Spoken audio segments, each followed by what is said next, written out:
Yeah. Good. All right. Perfect. Hey, can I come in? No, not right now. Well, how come? Well, because I'm getting ready for my Dead Rising video. What video?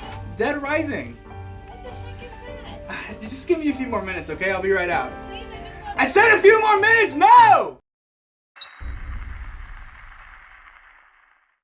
Of all the zombie games that are out there, Dead Rising has always seemed to be a cut above the rest. But in recent years, it seems that this franchise has dropped off the face of the earth. I mean, Dead Rising 3 was an Xbox One launch title for crying out loud. I thought that another Dead Rising game would be announced for sure since the Xbox Series X just released, but there hasn't been any signs of that happening. It's been almost 5 years since its last release, and at this point, the franchise is starting to feel, well, dead. But why is that? The Dead Rising franchise is consistently listed as one of Capcom's best-selling series. So did they redefine the zombie genre in a market flooded with flesh-eating face biters? Or did they blend in with the crowd as just a couple of mediocre meatbags? Well, that's what I'm gonna find out. I spent the better part of a month playing nothing but Dead Rising, so you don't have to. I started with the first one and ended with the last one. I even covered some of the DLCs just so I could get the full Dead Rising experience. By the end of it, even I started to feel like a zombie, but I got through it. So, in the hopes that a new Dead Rising will eventually come out, I'm going to revisit what made the series great and not so great. Like, really, really not great. But without further ado, this is a series retrospective on Dead Rising.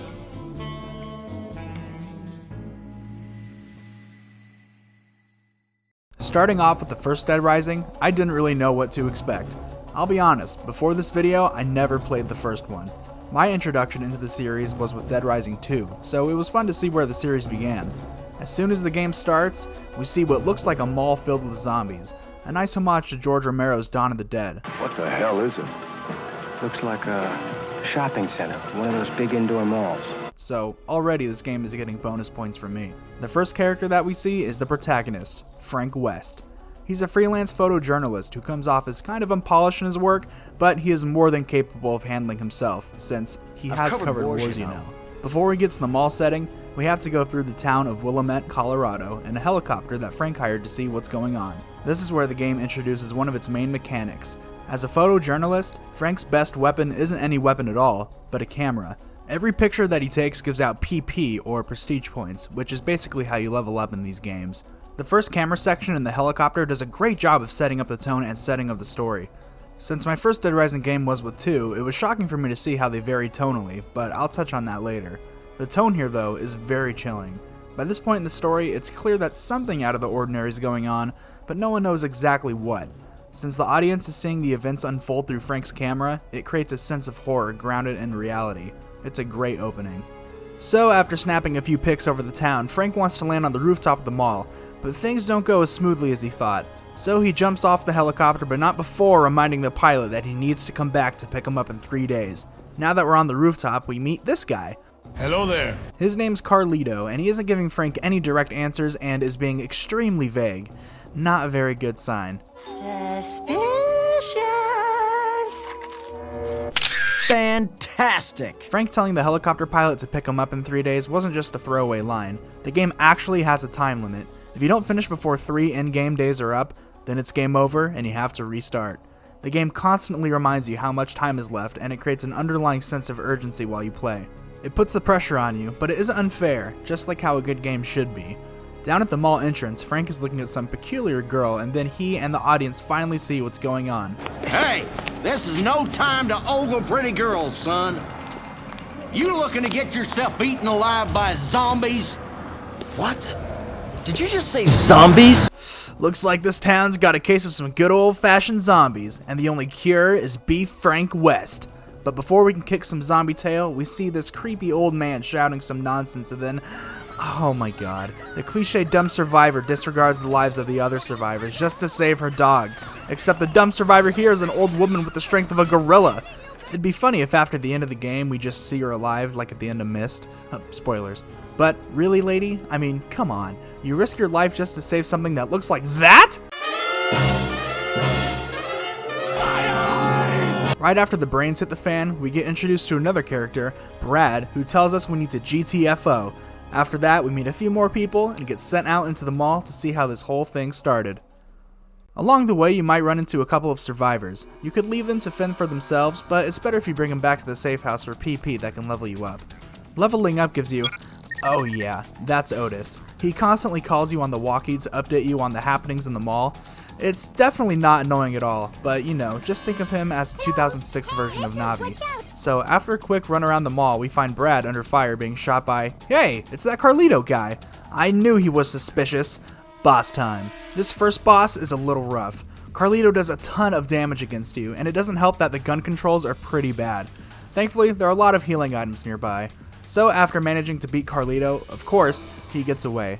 After this, Brad tells us that the crazy man that we saw earlier is of interest to him and his partner, who are actually agents of Homeland Security. Okay, things are starting to spice up a little bit.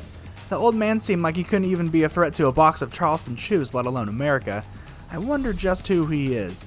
So now we have some time to kill before the next case, and we bump into this crazy clown. Holy crap, dude! This is a psychopath. A psycho is, well, a psycho. They're basically boss battles with people who've gone crazy because of the outbreak.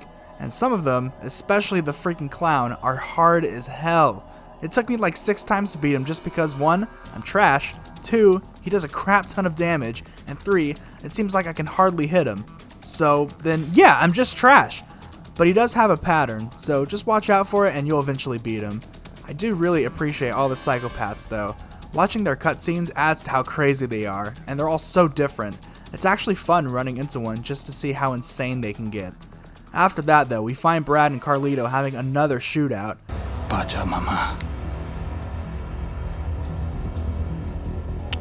And I got smoked.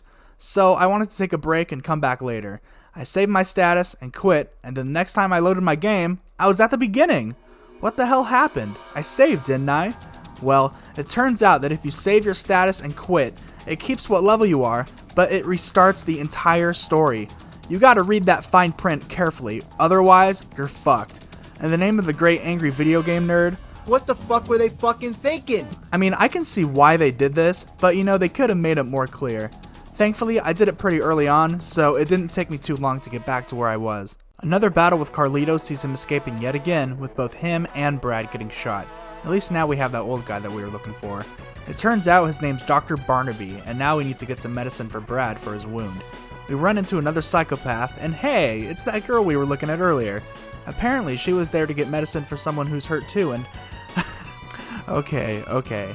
I just want to say that by this point, Frank has no idea who this person is. But honestly, I knew exactly who she was, and I'm terrible at figuring stuff like that out.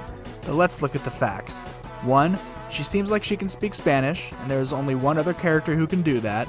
2, she needs to get medicine for someone at the same time that we need it for someone. And 3, I mean, she looks exactly like Carlito. They're basically wearing the same outfit. Whatever, I guess Frank's a photojournalist, not a detective. We save her from Steven, the store supervisor, and she starts going off about something called Santa Cabeza, and saying that we started the outbreak. Girl, what you talking about? She leaves and we get the goods for Bratty Boy. It turns out that whatever Santa Cabeza is, Dr. Barnaballs has something to do with it, but we still aren't sure. Maybe that woman would know the answer. So we track her down and she tries to burn rubber on her face. A little rude if you ask me. After we beat her, Frank tells her that he's a reporter and she opens up.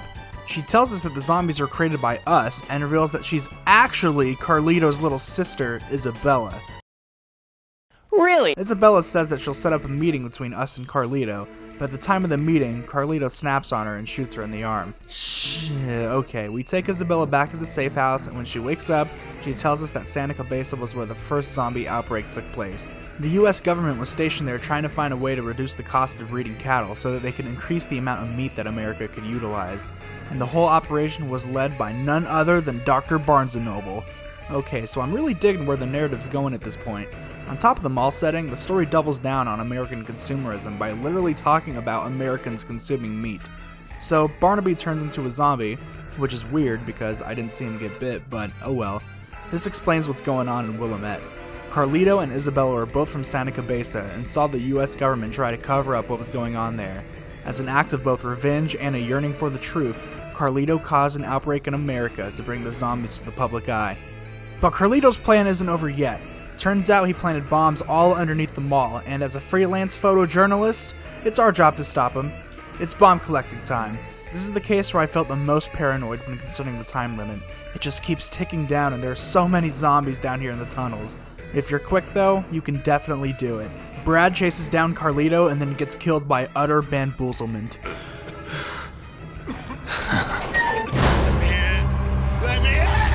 Rest in peace, Brad. Honestly, having never played Dead Rising 1 before, I was surprised to see just how many competent and reliable characters there are. I mean, I can think of 3, but I was expecting 1. Isabella thinks that we can find what Carlito was planning on his computer, so we track down his hideout and check it out. Easy enough, but it looks like we need a password to get into it, and the only way is to have Carlito tell us. Unfortunately, it looks like he got captured by this crazy Asian butcher. I gotta say, some of these characters seem a little, racist-y? The series is full of stereotypes that I think some people would find offensive today, but honestly to me they come off kinda more like the over-the-top Punch-Out characters. I mean, every American stereotype these games have, and they have a lot of them, just make me laugh my ass off, but I know I'm not everyone. Like I said, these psychopaths are supposed to be over the top, but it's just something I wanted to point out.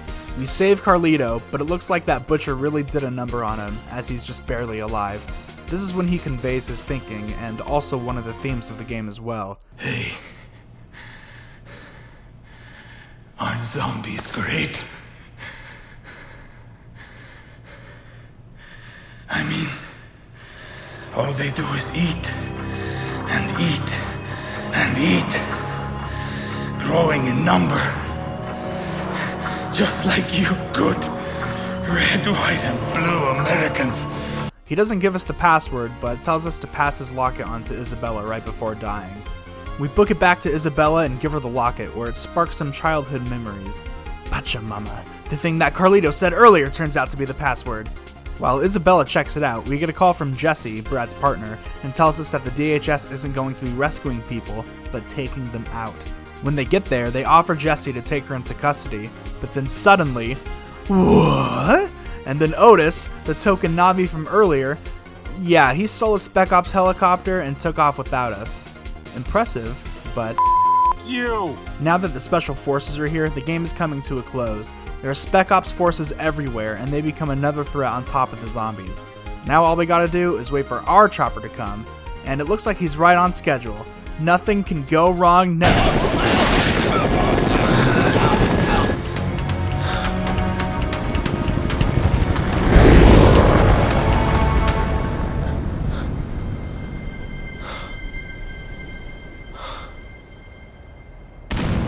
So that's it. Except now we're going into Overtime! Isabella somehow saves us from the roof, and it's revealed that Big Boy Frank has been infected. Isabella says a slur, retarding the zombification process. Hang on a sec. and she sends us to gather ingredients to see if she can make a DIY temporary cure or something that could impede the infection. She sends us on a life or death shopping trip around the mall, and she actually makes a temporary cure for Frank. Damn, she's smart! Another example of a fully competent and capable character. So now that they're the only two in the mall, they decide to get out of Dodge. They go through this maintenance tunnel thing that's just absolutely filled with zombies. We find a car, and everything's looking good until we meet the final boss, the leader of the Spec Ops forces, Brock Mason. The tank fight isn't hard at all, but the one-on-one fight with him is the hardest boss in the whole game. You have no weapons and have to rely on your physical skills to beat him. But this fight does not feel fair. He has a bitch ton of health, and if you die, you have to do the tank boss again, which takes forever. I felt more like I was trying to exploit his AI than actually fight him fairly. Nevertheless, it is satisfying to beat him, and once you do, the credits roll up for real this time, and we get some text explaining what happened next. People of World? Did anyone proofread this shit? And yeah, that was Dead Rising 1. What a ride. I wanted to spend a lot of time talking about this game in particular because it sets the entire foundation for what's to come, and the foundation that it sets up is pretty solid. I really enjoyed the story and the characters, but what I think holds this game back as being amazing are the weapons. Maybe I was spoiled by the future sequels, but the weapons here just feel basic. The weapons that you think would be good in a zombie game just don't feel that powerful. The axe and the sledgehammer seem like good choices at first, but they don't seem to be able to get the job done. The firearms aren't all that great either, as this game seems to have an emphasis on more hand-to-hand than long-ranged combat. The only weapon that stood out mountains above the rest was the small chainsaw. It shreds everything, including bosses. If you combine it with the right books lying around, they never break. But now that Frank's story's out of the way, it's time for us to begin a new chapter of the Dead Rising series with Dead Rising 2. Dead Rising 2 is the story of Chuck Green, a former motocross champion who only really cares about two things, his daughter Katie and a cup of coffee. Now I know what you're thinking, a kid? What is this, Dead Rising the Phantom Menace? While yes, Katie is a kid, she doesn't come off as annoying. In fact, her presence being here strengthens the character and motivation of Chuck. He's a good man who only wants what's best for his daughter, and he'll do anything to keep her safe. Even be part of some crazy ass zombie TV show to get money for her medication. Oh, and that medication she needs? It's called Zombrex. It's a drug that you give to people when they've been bitten to keep them from turning. The game takes place 5 years after Dead Rising 1, and in that time, they've come up with the solution to delay the zombification process. So I guess that means that Isabella got the word out on her concoction that she made for Frank. Anyways, just like with the first game, this game has a time limit, which, on top of getting Katie's Zombrex, really gives this game a nice familiar sense of urgency. Dead Rising 2 takes what worked from the first game and greatly improves upon those aspects. The weapons, for example, are so much better. It feels like almost everything is viable, and they take it one step further. You know what's better than a fire axe and a sledgehammer? A fire axe duct taped to a sledgehammer! You're goddamn right. This game introduces combo weapons, a mechanic that will be present throughout the rest of the series. This gives the game so much flavor. I mean, you can combine gems and a flashlight to make a lightsaber, slap a Bowie knife to a boxing glove, and even combine a grenade with a football.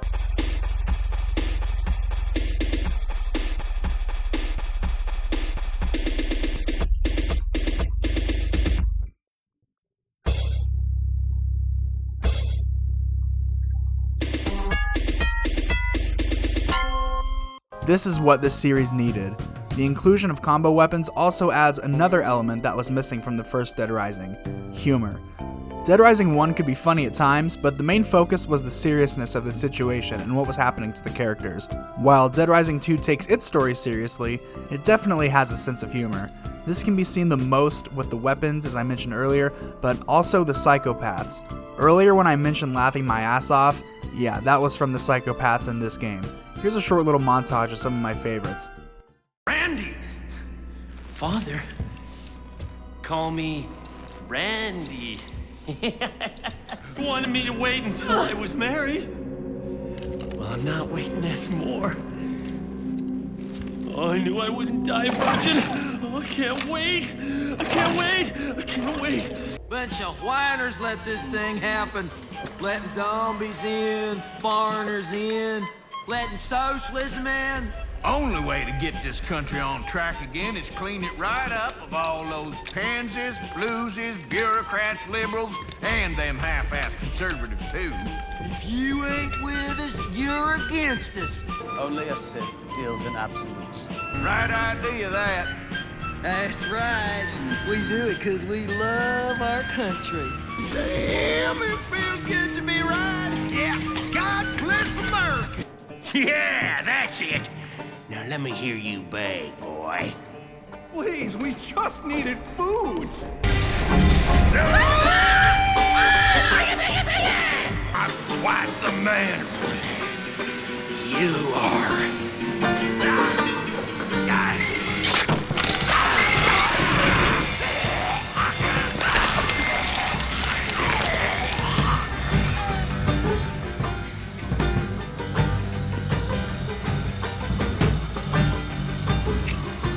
I saw what you did there.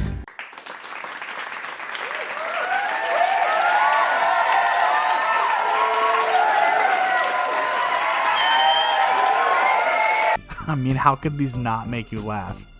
Okay, so I do want to go over the story a little bit just to cover the main plot points. Chuck has to do this crappy TV show to afford the Zombrex for Katie, so she won't turn. Things are going well until, you guessed it, another zombie outbreak happens. This time, the outbreak is in Fortune City, Nevada. Just like with the first game, the setting takes place in a mall, only it's more of a mall and a casino combined. A mallcino. It's bigger, better, and zombier. They find refuge in a safe house and are let in by a security officer named Sullivan, who reluctantly lets Chuck in because of Katie's condition. Another girl named Stacy's there, who is a leader of the zombie rights movement, Cure. Huh, a zombie rights group. Okay. You know, it's amazing. You are 100% wrong. But there are some strange things happening in the mall. It looks like someone is framing Chuck for starting the zombie outbreak. Oh my god, it's Super Mario Sunshine all over again. Chuck finds the reporter who said that he started the outbreak. Rebecca Chang, Channel 6 Action News. And together, they try to find out who started the outbreak, clear Chuck's name, and get out of Fortune City. Of all the characters besides Chuck, Rebecca is my favorite. She reminds me of sort of a pseudo Frank West in her profession and how she isn't afraid to get her hands dirty. The main antagonist this time around is Tyrone King, or TK, the host of that TV show that Chuck was on. He seems like the one who framed Chuck and is using the outbreak as a cover-up to rob the casinos. Of course, we unleash the green on his ass and we capture him. It turns out though that there might be a higher power here at work, as TK is revealed to be a cog in a bigger machine. Oh, and he gets bit trying to escape. Serves him right. Just like with the first game, Special Forces arrived after 3 days. Unlike the first game though, they get effing wiped out. Mission failed. We'll get them next time. Super zombies. We got super zombies now. Chuck follows another trail and finds these scientist guys running some experiments on the zombies. It looks like this is that higher power that we were talking about. And that higher power is called Phenotrans, aka the makers of Zombrex? Oh my god, this is big. We gotta tell Rebecca about this so she can... Sullivan, you son of a bitch! Why does every character I like die? Sus Sullivan was working for Phenotrans the whole time, along with TK. Now the chase is on to find Sullivan. But before we do that, Chuck is given the choice to give TK Zombrex for his bite. It's up to you whether you want to do it or not, but it does have an impact on the ending. I decided to give it to him because screw it, I had extras, and then we have a one-on-one fight with Sullivan. It's similar to the fight with Brock at the end of Dead Rising 1, but I prefer this one way more. For starters, you can take any weapons that you have into the fight, and they're healing items. The fight has these elements without feeling dumbed down, and it's a good improvement. We beat Sullivan, and then he decides he has to split. Chuck gets into contact with the authorities, rescue comes, and it's time for us to leave. Except, we can't find Katie. The credits roll, and in line with Dead Rising fashion, it's overtime. We probably shouldn't have given TK that Zombrex because he kidnapped Stacy and Katie. To get them back, he wants us to grab a bunch of random stuff for him. Expensive champagne, compromising photo, headset. Looks like he's gone full psycho. Oh, and while I was doing this crazy glitch happened to me, and I felt like I was doing a Super Mario 64 speedrun. The final battle with TK is harder than the one with Sullivan, and I really love how you have to periodically pull Stacy and Katie up. I love how this series uses time. It stands out over other games just for how well executed it is. It makes every little objective and mission feel important, which in turn makes the game all the more enjoyable. Ultimately though, we knock TK down a peg. The scene ends with a sweet hug between Chuck and Katie, and they walk off. A great ending to a great game. Dead Rising 2 is a vast improvement from Dead Rising 1. The weapons, story, and overall gameplay just seem fine-tuned from what they were. Another huge improvement is that Dead Rising 2 is co-op, so now you and a friend can smash some zombie skulls together, and it's really fun. A game like this just begs for co-op, and it definitely delivers. It does what any good sequel should do, which is to take the formula and improve on it. Now, I could go straight into Dead Rising 3, but before I do that, I want to go over some of the DLCs. The first DLC to come out for Dead Rising 2 was Case Zero. It's sort of a prologue that takes place a few years before the events of the main game, and shows how Chuck and Katie escape from the Las Vegas outbreak. It's pretty short, and there aren't many combo weapons you can make, but for a short little story, it's alright. Honestly, I think it should have been included with the base game just because of how short it is, but whatever. The DLC that takes the cake here is Case West. As you can probably tell from the title, Case West sees the return of the classic Frank West. He teams up with Chuck to help clear his name because, I guess after all that stuff he did, Chuck is still the one that was blamed for the outbreak. The DLC starts with Chuck fighting a zombified TK, but wait, that's not how the story ended. Apparently the canon ending to Dead Rising 2 is ending S, which is what I did, but the beginning to this DLC is to ending A. That's fine, but according to the Dead Rising wiki, this is a canon DLC that takes place after Dead Rising 2. So it's a little unclear as to why this happened, but it doesn't really matter in the long run. Together they go to investigate a Phenotrans facility where Frank has an inside source feeding him information. Chuck and Frank make a great pair. They give each other shit, but it's clear that they each have respect for each other as well. Also, Frank is with you the whole time, and you don't have to babysit him like you do with the other survivors that you find. Frank's insider has the information to clear Chuck, but in return, he wants to be freed from the facility. On their way to free the insider, Frank and Chuck find hard evidence that Phenotrans is causing more outbreaks because they need to harvest the zombies to make Zombrex. Seems a little counterintuitive, but hey, money's money. Modern problems require modern solutions. This makes Frank throw his own dose of Zombrex away, because remember, he was infected all those years ago.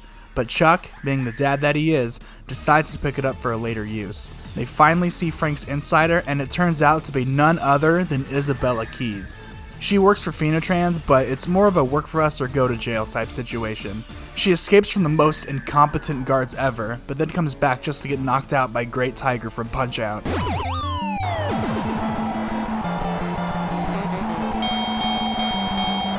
And now it's boss time, and I have to say, I wasn't expecting to hear the greatest boss music of all time from a Dead Rising DLC.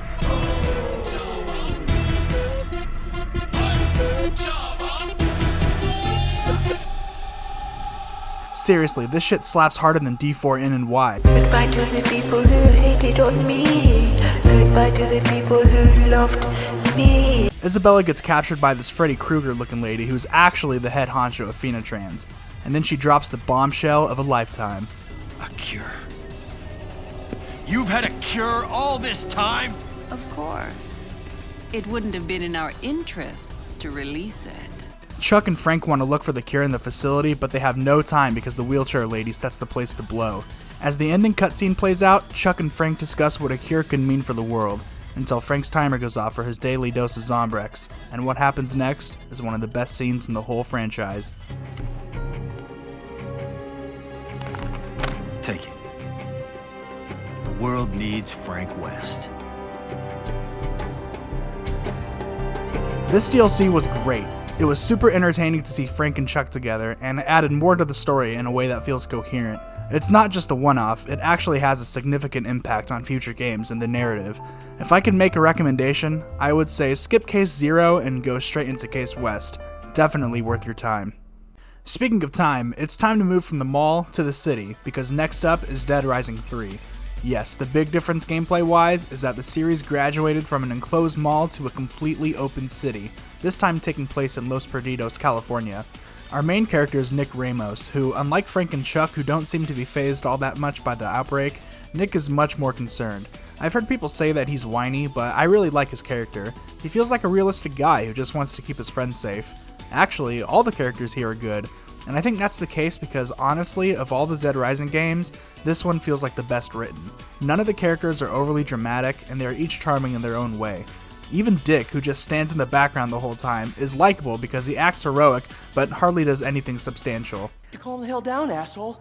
As long as they're outside, we got nothing to worry about.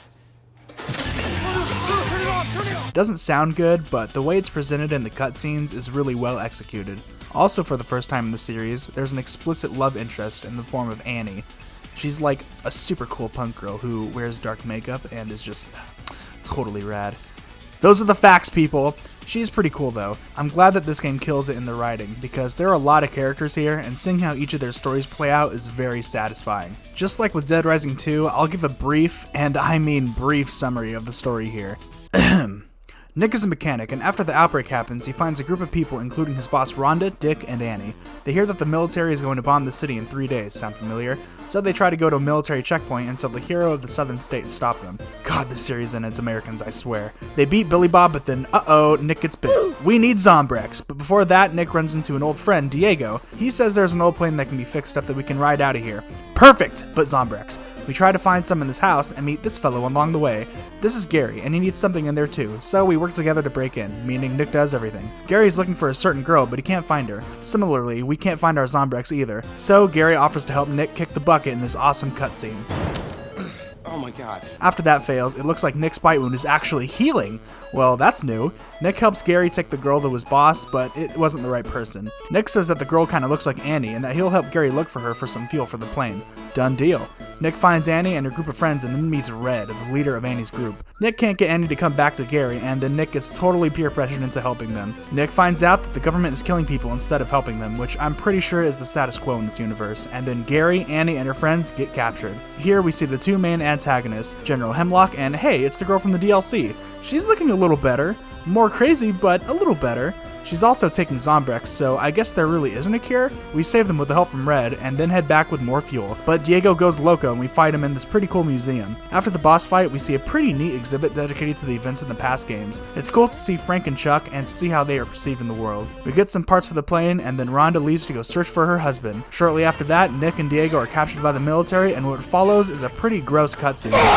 After that horrific nightmare, we bump into Isabella Keys. Before we get separated, she alludes that she knows that we are immune to the infection and that she'll meet us at the plane. We find Gary and learn that he actually has Annie, and the only way he'll let her go is if we kill him or bring his wife back to him. His wife's name is Rhonda, huh? Yeah, I think we can manage that. We find Rhonda unarmed in a garage and then bring her back to Gary. They go off to do the deed and we grab Annie. Throughout the game, it's implied that her and Red might have something going on, but then Annie decides to clear the air. So you're telling me there's a chance? We meet up with the gang back at the plane, and Isabella tells us that after the events of Santa Cabeza, her brother Carlito planted the zombie infection in a group of orphans that would then go off like time bombs across the nation. However, he made one of them immune, and that one was Nick. This explains why he's immune, and it seems like they can extract the cure from Nick's body, saving millions. Just when things seem hopeful, Red turns on us because he wants to collect the $5 million bounty on our head. His voice cracks, and we begin the final battle with Red. I'm gonna kill you with my bare fucking hands, you son of a bitch! The fight goes well, but his performance falls a little flat in the end. Nick and Annie embrace and share a long-awaited kiss. Now that Red is gone, there's nobody to stop them from being together. Nobody except... Wait, who's this guy? Katie. Chuck? Gary's boss was Chuck this whole time? That explains why he was looking for her. And I can't believe that's Katie. Those next-gen graphics really did her a favor. Be careful, Nick. I don't think you want to give her your cure yet. They all get on the plane and are about to take off until they hear General Hemlock say something about collecting zombies for a weapon of mass destruction. Thinking that it would be terrible if Hemlock succeeded, Nick and Chuck go out together to stop him. Hemlock kills Freddy Krueger Lady, and we foil his plan to harvest the zombies. Now it's the final battle between Nick and General Dadbod, and it ends with a kick that would make Captain Falcon blush. Falcon kick! Annie and Chuck fly by overhead, and the ending text says that finally, a cure for the outbreak has been found. During the commotion of the last battle though, Isabella returns to her lab and destroys evidence that would have tied her to the start of the outbreak in Los Perdidos. Turns out, she started it all not only to find Nick, who was immune, but to clear her family's name in history as the one who started the original outbreak in Willamette. Just like that, she goes from the bringer of the apocalypse to the savior of humanity. And that's Dead Rising 3 in a nutshell. Simple, right? The game does a great job of continuing the overall narrative of the series, and feels like a nice place to bookend the story. We catch up with some returning characters, and explore the world and learn with the new ones. It's great. Of course, there are some crazy-ass psychopaths here too. Not as many as in Dead Rising 2, or even 1 for that matter, but while the game is somewhat lacking, the ones present are enjoyable. Combat feels really nice as well. Combo weapons make a welcome return, and now you can craft them anywhere you are. You don't need to return to a workbench to make them. Also, there are combo vehicles that you can make as well. These are the perfect things to traverse the city with, and it's super fun to see what each one can do. Also, ranged weapons finally feel viable here. That's because the new level up system isn't as linear as it was before. You can choose to invest in a certain skill tree that can improve your firearm effectiveness, melee damage, and other things. A welcome addition. Another returning aspect from the previous games is co-op, which lets you and a friend explore the zombie-infested city together. Always a great time. The icing on the cake is that the game makes some nice quality of life changes. For example, there are safe houses around the map where you can store and then retrieve the weapons that you found and made. That way you can always have them at hand and don't have to always remake them. Dead Rising 3 shows that when you combine all of these elements together, you get another great addition in a series of great games. So that wraps up the Dead Rising series. Honestly, it was a really fun time. I really enjoyed... Hey! Yeah? Aren't you forgetting something? No, I don't think so. Really? You're gonna do a retrospective and not talk about Whoa, whoa, whoa, whoa! How do you even know about that? Just do it! Okay! So yeah, before we wrap this video up, there's still one more game that we have to talk about. One more venture into the world of Dead Rising that set the community in a state of disarray and is widely considered to be the proverbial black sheep of the series. As much as I'd rather not, it's time to talk about it. This is Dead Rising 4.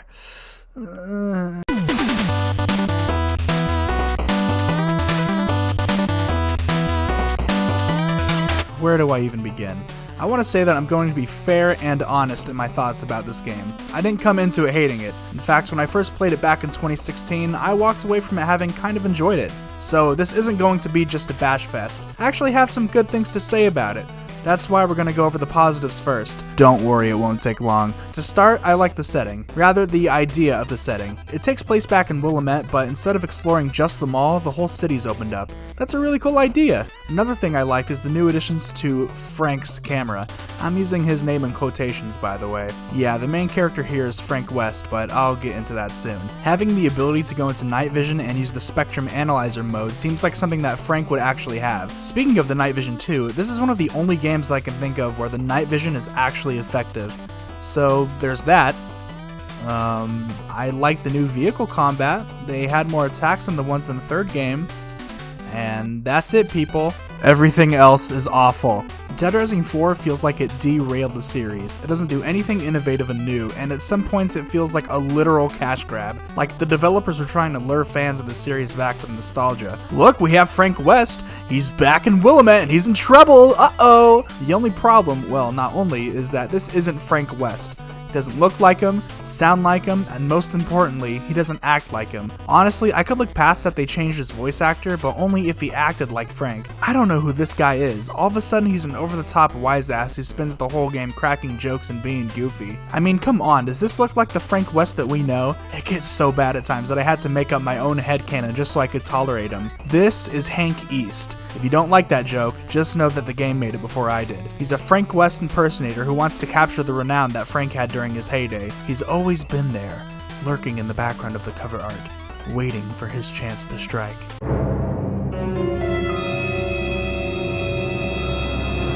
Wearing the Servbot mask and pretending that this is a Frank West wannabe makes the game barely tolerable, but it works. Especially how the mask changes facial expressions during the cutscenes, it's super cute. Hey, I guess that's another positive I have. You know, I'll add another positive too.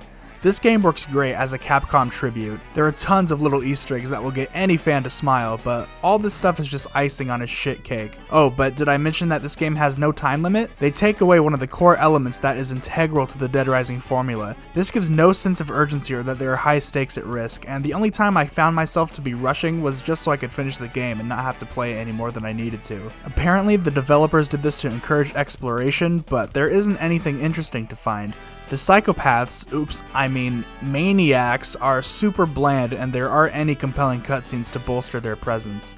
Besides Frank, the other characters are just as bad. There's a ZDC agent that helps Frank throughout the story named Brad, and come on, they couldn't have named him something else? Literally anything else. Brad was a badass in Dead Rising 1, and now his name is sullied right next to Frank's in this piece of crap. Hashtag not my Brad. No character is worse though than Vic, who's Frank's student turned rival. She has no respect for Frank whatsoever, even though he helped mentor her. It actually seems like no one respects Frank here, which is terrible to see. I get that Frank's kind of a has-been at this point, but he was there in Case West too, and Chuck still gave him the respect that he deserved. Damn good. Stop screwing around. I would go over the full story, but I'll just save you the trouble and tell you that it's bad. Nothing super interesting happens, and I think I can sum up the plot in 5 sentences. Frank goes back to Willamette to uncover who's behind another zombie outbreak. Apparently everyone is immune now, but there's a new strain that people are not immune to. There's an exo-zombie that has the key to who's behind the outbreak, and Frank and Vic race to see who can uncover it first. That's it. So I guess I could do it in 3. Oh, and also there is research that shows that Dr. Barnacles from the first game wanted to make humans into zombies so they can be immortal or something. I guess I had to do it in 4. I do want to spend some time talking about the ending though. Frank, Not My Brad, and Vic are waiting for a helicopter to come and pick them up. They rush onto the chopper, but Frank is getting pulled down by the zombies. In an effort to save his friends, he lets go and falls into a swarm of zombies. The helicopter flies off, Vic gets credit for the whole story, and the credits roll. Jeez, I wonder what will happen in overtime. Wait, there's no overtime? Why am I not surprised? What a terrible ending. I mean, I'm not opposed to heroic deaths, but Frank dying for this? For these people? Oh no. But hold on a second, do I have good news for you? For only $9.99 USD, you can play the true ending and find out what happens to Frank. Remember when I said this game feels like a cash grab? Prime example. Locking the true ending behind a paywall as DLC has got to be one of the worst decisions I've seen in a video game ever. But here's the thing. The Frank Rising DLC, is actually good. It's short and it feels like a glorified overtime mode, but it's good. The time limit returns, and the gameplay is unique. Frank gets turned into a zombie, but he gets captured and tested on to get turned back into a human. Instead of weapons, you attack with your hands, can spit acid, and scream to do big damage. I'm not kidding when I say that this DLC is better than the actual game. It feels like something new. The DLC ends with Frank being turned back into a human and him escaping Willamette, but he is forever haunted knowing that ultimately, his years of character development have been ruined by a single game. So for real now, that's it for the Dead Rising series. But all of this is in the past. What lies ahead for Dead Rising's future? Well, it's hard to say. Dead Rising 4 feels like the last nail in the coffin for this series, which is unfortunate because overall, I really enjoy these games. The Frank Rising DLC came out in April of 2017, and since then, there's been no mention of a 5th game. Some leaks and rumors here and there, but nothing concrete. You know what though? I think the world is ready for a 5th game. If Capcom can't do it, they should let another studio have a crack at it. Give it to someone like Rockstar. They know how to make compelling characters, and they already have experience working with zombies in an open world setting. I also think their form of satire would work great with this series. However, Capcom has always had a dash of charm when making these games. They can definitely capture that feeling again. They just need the right people to bring the series the justice and proper ending that it deserves. So, now that we're done going over all the games, I thought that it would be fun to rank them all in a tier list to see how they all stand against each other. I'll see you there. Well, hello there. Thank you so much for watching the video and making it to the end. I really appreciate it, and I'm sorry that I have to put you through this little tiny bit of torture that we have left. But it's going to be fun. I just wanted to get my thoughts out there about all the Dead Rising games, even though I kind of just did that. But this is like a more casual way, and I've never done one of these before, so let's do it. I got my orange juice right here. You can't have a Dead Rising video without it.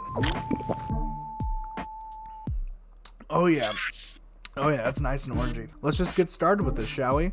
Oh, also, I want to say thank you to Joker Alex 21.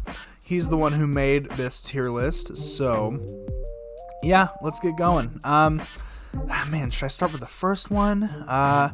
No, I'm gonna start with Dead Rising 4. So, Dead Rising 4 is a shit game. I would not recommend playing it unless you're like a Dead Rising purist, who I don't know who is. I'm not, and I spent the last month doing nothing but playing Dead Rising. So, but when I got here, I was really rushing to get through it. I'm not gonna lie, but I mean, if it was a good game, it would have dragged me back to it. And you know, I played it when it first came out, and it was okay. But now that I'm a little bit older, a little more experienced, I don't think it's very good. It has some good, but it's got a lot more bad, let me tell you. So, Dead Rising 4. Oh no, it should go into F tier just for absolutely destroying Frank. Yeah, take the character that, you know, is one of the most iconic Capcom characters ever, in my opinion. I mean, he's in, you know, Marvel vs. Capcom, a lot of their fighting games that they have, you know, he's Frank West, man. Everyone knows who Frank West is, right? He's like the McDonald's of Capcom. No, that would be like, I don't know, Ryu probably, but Frank's up there. But yeah, this is going into the F tier. However, as you can see, we do not have Frank Rising up here, and I did talk about that a little bit. Frank Rising, if I could put it anywhere on this tier, I'm gonna have to go into do some editing magic here. All right, it should be on there now. It's in D tier. So yeah, Frank Rising. I'm just gonna say, I don't know how people feel about this game. I didn't look up any reviews of it really. I just, you know, this is just my opinion. I think it's better than the vanilla game. I mean, yeah, it's less, but it's, for how short it is, it's surprisingly pretty good. It's got the time limit. It's got the fun zombie powers. It's great. For what it is, it's pretty fun. I enjoyed it. It's cool. The fact that you have to pay for it is bullshit, though. That's the worst terrible. It's the worst business practice I've ever seen, where the ending to your franchise. This is how the franchise ends, and it's behind a paywall. Brilliant, Capcom, brilliant. But you did make a decent, actually below decent game. DLC, add-on. It's still kind of bad, but it's better. So yeah, D tier. If we can go next though, let's move on from that crap and talk about something good. Dead Rising 1. I'd never played Dead Rising 1 before this video, and it was pretty cool. Yeah, I really enjoyed it. I like the story a lot. Story, characters. Where it falls a little short for me, though, is the gameplay. It's not that many creative weapons. I don't know. I couldn't really immerse myself into the whole combat. Frank's got some cool skill moves that he can, like with his physical body. But yeah, I wasn't really feeling it. And also, I was playing on the remastered version, and holy crap, there are so many frame drops that I experienced. And like, I don't know, I'm assuming that it was like that in the original game too. I mean, I was watching a video where, I don't know, they're talking about like it was the completionist, and he was talking about like the 10 hardest achievements, and he mentioned Dead Rising, and it's like, it didn't even sound that hard. It's like, just the game crashes on you while you're doing it, so you can't even get it. It's like impossible. So yeah, I didn't check to see if that's still the issue for the remastered version, but all the things that I experienced with like the frame rate, it was bad. I mean, so Dead Rising 1, I am comfortable that it is a solid B tier. I might rustle a few jimmies with that one, but that's just my opinion, all right? I think it's there, and B's a good tier, so that's where it is. However, let's move on to Dead Rising 2. Dead Rising 2 takes everything that was in Dead Rising 1 and just turns it up to 11. It's so awesome. I love the characters, the story, but, I mean, I like those things about the first Dead Rising, but here, oh my god, the gameplay, so good. It's so good. All the combo weapons you can make, it's fun. Putting a zombie in a wheelchair alone is super fun. And then when you make that wheelchair an electric chair, it's just like, it's fun. So yeah, that being said, Dead Rising 2, I gotta say it, I think it's the best Dead Rising game, guys. I do. It's if you've never played a Dead Rising game before, play this one. It's awesome. Like, you don't really have to play the first one to understand. I mean, I didn't. I still enjoyed it. So, yeah, Dead Rising 2, S tier. Let's get it. Now let's talk about its DLCs, though. Case Zero. Case Zero, to me, just seems unnecessary. Like, it didn't really add anything new. It was just like a little teaser. It feels like just a little appetizer before you get to the main course. That being said, though, I did kind of enjoy it.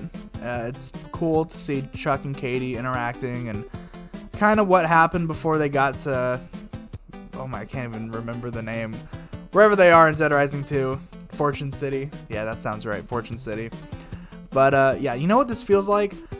Okay, if they would have made this free and had it been released before Dead Rising 2, this would have been amazing, right? But the fact that you have to pay for it, and it really doesn't give you all that much, it's whatever. I'm gonna throw it into C tier. I didn't hate it. I didn't really like it. That's like the perfect C tier analysis, right? So, however, its younger brother, its younger, more cool, more popular brother, who is mom and dad's favorite, Case West. Holy crap, that's a good DLC. This thing was super fun to play through. And obviously we've seen that bringing back old characters doesn't always work. I'm looking at Dead Rising 4. The inclusion of Frank here and how he interacts with Chuck, It's awesome. It's really cool, really fun. A lot of cool combo weapons. It's longer than Case Zero. It actually feels like a substantial standalone thing, even though it's definitely not a standalone thing. Don't get me wrong. It's still a DLC, but it's a much better DLC. I'm sorry if you can hear. There's fucking people driving. Hey! But yeah, so it's a good DLC. And for that, it's gonna go into B tier. Solid, really fun. For a DLC, it's great. The next game that we're gonna talk about, I know that you guys can see that tier on the bottom. Going into the never played but heard it's good tier is Dead Rising 2 Off the Record. Obviously, I didn't talk about it for my video. It's not a canon story to the Dead Rising. Like, you know, I wanted to play all the games that were integral to the narrative and push the story along. This is a side thing. It's Dead Rising 2, but the events are kind of switched, and at least from what I know, and it's instead of Chuck, it's Frank, and it's like an alternate timeline, you know. So it's not part of the actual story. It's just its own. That is a standalone thing from what I know of. So, but yeah, if you'd want to see me make a video about it in the future, I would love to. It's not. I didn't skip it because I wanted to skip it. I just didn't really feel like it was necessary for what I was doing. So, yeah, I would definitely give it a try. It might change the whole tier list around. Who knows? But it's going right there for now. Last but not least, we have Dead Rising 3, and if it's not already obvious where it's gonna go, I'll tell you, it's gonna go straight into A tier. Dead Rising 3, probably my favorite cast of characters in the whole series. Nick, Annie, Rhonda, Gary, Dick, they're all great, and the voice acting's awesome. And it's like, I know these things kind of matter. It's not that they matter the least, but I mean, I'm more of a gameplay type person, right? But this has got it all. I mean, gameplay is really fun. Vehicles, exploration feels satisfying. It's rewarding. There's a lot of collectibles you can find that I didn't even talk about. But yeah, it's a great game, guys. Dead Rising 3. Don't sleep on it. It's, you know, if you got to play 3 Dead Rising games, keep it simple. 1, 2, 3.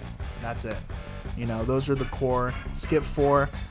Those are the core. Skip 4. So, but yeah, I'm really curious to see what you guys think about it. So leave a comment, you know, tell me what your tier list would be. And also tell me what you thought of the video. I appreciate you watching, again, like I said. I'd also want to give a huge, huge thanks to Chips and Cellos for letting me use their music.